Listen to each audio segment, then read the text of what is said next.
Corona ಕಾಲದ ಅಕ್ರಮಗಳ ಕುರಿತು ನ್ಯಾಯಮೂರ್ತಿ ಕುನ್ಹಾ ವರದಿ ಇದ್ದು ಎಸ್ಐಟಿ ತನಿಖೆಯ ಬೆನ್ನಲ್ಲೇ ಆರೋಗ್ಯ ಇಲಾಖೆ ಎಚ್ಚೆತ್ತುಕೊಂಡಿದೆ. ಎಸ್ಐಟಿಗೆ ಬೆಂಬಲವಾಗಿ ನಿಲ್ಲೋದಕ್ಕೆ ಆರೋಗ್ಯ ಇಲಾಖೆ ನಿರ್ಧಾರ ಮಾಡಿದೆ. ಕೊರೋನಾ ವೇಳೆ ಅಕ್ರಮ ಎಸಗಿದ ಸಂಸ್ಥೆಗಳಿಂದ ಹಣ ವಸೂಲಿ, ಎಸ್ಐಟಿ ಮೂಲಕ ಆರೋಪಿತ ಸಂಸ್ಥೆಗಳು ಮತ್ತು ವ್ಯಕ್ತಿಗಳಿಗೆ ನೋಟಿಸ್ ಕೊಡಲಾಗ್ತಿದೆ.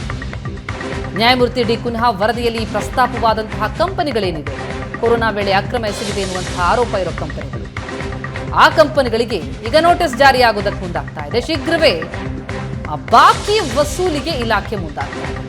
ಸರ್ಕಾರದ ಸೂಚನೆಗೆ ಕಾಯ್ತಾ ಇದೆ ಆರೋಗ್ಯ ಇಲಾಖೆ. ನ್ಯಾಯಮೂರ್ತಿ ಕುನ್ಹಾ ವರದಿಯಂತೆ ಅಧಿಕಾರಿಗಳು ಸಿಬ್ಬಂದಿಗೆ ಕ್ರಮಕ್ಕೆ ಸಿದ್ಧತೆಯಾಗಿದೆ. ಈ ಬಗ್ಗೆ ಡೀಟೇಲ್ಸ್ ಕೊಡ್ತಾರೆ ನಮ್ಮ ಪ್ರತಿನಿಧಿ ಆನಂದ್ ಬೈದಿನ ಮನೆ ಸಂಪರ್ಕದಲ್ಲಿದ್ದಾರೆ. ಆನಂದ್, ನ್ಯಾಯಮೂರ್ತಿ ಕುನ್ಹಾ ವರದಿಯಲ್ಲಿ ಪ್ರಸ್ತಾಪವಾದಂತಹ ವಿವರದ ಅನುಸಾರ ಈ ಕೊರೋನಾ ಕಾಲದ ಅಕ್ರಮ ಎಸೆದಂತಹ ಸಂಸ್ಥೆಗಳಿಗೆ ಈಗ ಬಿಸಿ ಮುಟ್ಟುವಂತಹ ಹಂತಾನ ಅಂತ ಇಲ್ಲ, ಯಾಕೆ ಯಾವ ರೀತಿಯಲ್ಲಿ ಹೆಜ್ಜೆ ಇಡ್ತಾ ಇದೆ?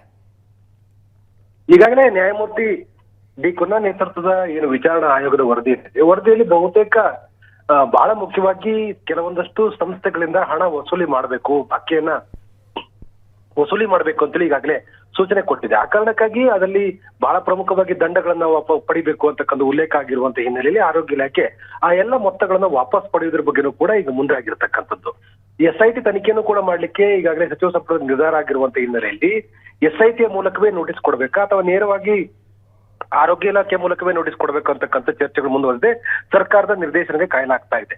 ಅಂದ್ರೆ ತಪ್ಪಿತಸ್ಥ ಸಂಸ್ಥೆಗಳು ಯಾವ್ದಿದೋ ಆ ಸಂಸ್ಥೆಗಳಿಂದ ಸಂಬಂಧಪಟ್ಟಿರತಕ್ಕಂತ ವ್ಯಕ್ತಿಗಳಿಂದ ಮತ್ತು ಯಾರ್ಯಾರು ತಪ್ಪಿತಸ್ಥ ಅಧಿಕಾರಿಗಳಿದಾರೋ ಅವರಿಂದಲೂ ಈ ಸಂಬಂಧಪಟ್ಟ ಹಾಗೆ ಹಣವನ್ನು ವಸೂಲಿ ಮಾಡಬೇಕು ಅಂತಕ್ಕಂಥದ್ದು ಈಗ ಆರೋಗ್ಯ ಇಲಾಖೆ ಲೆಕ್ಕಾಚಾರ. ಆ ಕಾರಣಕ್ಕಾಗಿ ಆ ಒಂದು ನೋಟಿಸ್ ಅನ್ನ ಕೊಡ್ಲಿಕ್ಕೆ ಈಗಾಗಲೇ ಆರೋಗ್ಯ ಇಲಾಖೆ ಪ್ಲಾನ್ ಆಫ್ ಆಕ್ಷನ್ ಮಾಡ್ತಾ ಇದೆ. ಹಾಗೊಂದೊಮ್ಮೆ ಏನಾದ್ರೂ ಕೂಡ ನೋಟಿಸ್ ಜಾರಿಯಾಗಿದ್ದಾದ್ರೆ ತಪ್ಪಿತಸ್ಥ ಕಂಪನಿಗಳು ಆ ನೋಟಿಸ್ಗೆ ಉತ್ತರವನ್ನು ಕೊಡಬೇಕು ಮತ್ತು ಸೂಕ್ತವಾಗಿರ್ತಕ್ಕಂಥ ಹಣವನ್ನು ವಾಪಸ್ ಕೊಡೋ ಸಂಬಂಧಪಟ್ಟಾಗೆ ಕ್ರಮವನ್ನು ಜರುಗಿಸಬೇಕಾಗತ್ತೆ. ಹಾಗಾಗಿ ಆರೋಗ್ಯ ಇಲಾಖೆ ಈಗ ಎಸ್ಐಟಿಗೆ ಪೂರಕವಾಗಿ ಕೆಲಸ ಮಾಡಬೇಕು ಅಂತಕ್ಕಂಥ ಒಂದು ಪ್ಲಾನ್ ಮಾಡ್ತಾ ಇದೆ.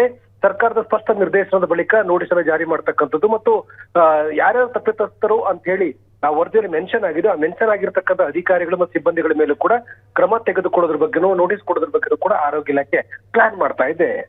ಥ್ಯಾಂಕ್ ಯು ಅನಂತ ತಮ್ಮೆಲ್ಲ ಮಾಹಿತಿಗೆ.